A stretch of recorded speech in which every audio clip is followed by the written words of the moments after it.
جو لوگ اللہ کی کتاب پڑھتے اور نماز کی پابندی کرتے ہیں اور جو کچھ ہم نے ان کو دیا ہے اس میں سے پوشیدہ اور ظاہر خرچ کرتے ہیں، وہ اس تجارت کے فائدے کے امیدوار ہیں جو کبھی تباہ نہیں ہوگی، کیونکہ اللہ ان کو پورا پورا بدلہ دے گا اور اپنے فضل سے کچھ زیادہ بھی دے گا۔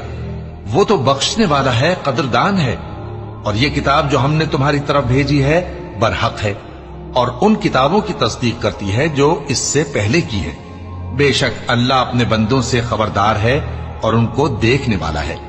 پھر ہم نے ان لوگوں کو کتاب کا وارث ٹھہرایا جن کو اپنے بندوں میں سے برگزیدہ کیا، تو کچھ تو ان میں سے اپنے آپ پر ظلم کرتے ہیں اور کچھ میانہ رو ہیں، اور کچھ اللہ کے حکم سے نیکیوں میں آگے نکل جانے والے ہیں۔